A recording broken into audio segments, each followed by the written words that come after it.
টান টারে,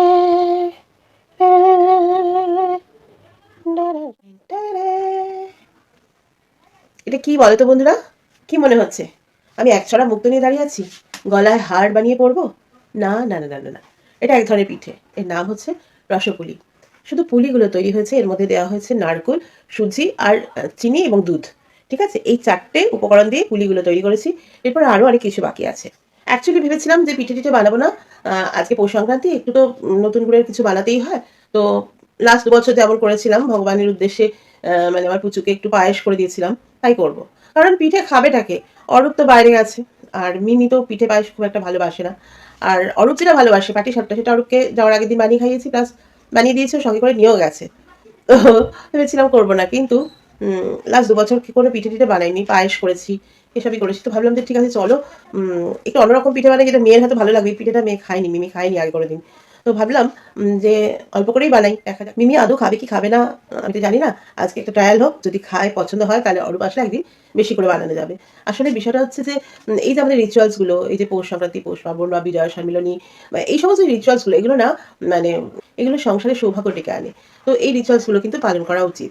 তো সেই জন্য তো কিছু বানানোই হয়। ওই তিলের পিঠে টিঠে, ওগুলো তো আমাদের বাড়িতে খায় না কেউ। ওই আগে আনা হতো তিলের সন্দেশ, কিন্তু এখন কয়েক বছর ধরে আনা হচ্ছে না। পিঠেটাই বানানো হয়, এটাই জোর করে খাওয়ানো হয়। তো ওই মেয়ে হয়তো খেলে একটা কি, ওই বললাম যা। তো যাই হোক, চলো পরবর্তী প্রসেসটা তোমাদের সাথে শেয়ার করি। আর হ্যাঁ, ভালো কথা, তোমরা জানো আমার রান্নার জায়গাটাতে সন্ধ্যের পরে যেহেতু কালারটার সাথে আলোটা মানে ভালো এফেক্ট আনে না, কিছু করার নেই, একটু অ্যাডজাস্ট করে নিও, তোমরা একটু ম্যানেজ করে নিও। ঠিক আছে, চলো পরবর্তী প্রসেসটা দেখাই, সঙ্গে থাকো। দাঁড়াও, তার আগে চুলটাকে আটকে নি। আজকে কিন্তু আমি একটু সাজগোজ করেছি, কারণ আজকে পৌষ সংক্রান্তির দিন, অনেক দিন বাদে আজকে একটু সাজলাম, যদিও কোনো জুয়েলারি দিনে। আর আমি তো জুয়েলারি পরি কম, তোমরা জানো। একটু হালকা মেকআপ। আর হ্যাঁ, এই পুরো ভিডিওটা তোমাদের কেমন লাগলো, আর এই হালকা মেকআপে আমাকে কি ভালো লাগছে তোমাদের, সেটা কিন্তু কমেন্ট করে জানিও। এই রসপুলি পিঠেটা কিন্তু আমার দিদন, মানে আমার দিদিমা দারুণ বানাতেন। আসলে ঢাকার মানুষ তো, ঢাকার মানুষরা পিঠে পায়েস খুব ভালো বানান। তো দুধের সাথে আমি একটু সাদা আমুল দুধ মিশিয়ে নিলাম।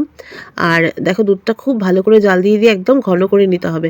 তারপরে কিন্তু ছোট ছোট পুলিগুলো আমি দুধের মধ্যে দিয়ে দিলাম। পুলি দিয়ে দুধটা ভালো করে ফোটাতে হবে। আর এদিকে গুড়টাও আমি রেডি করে রেখেছি।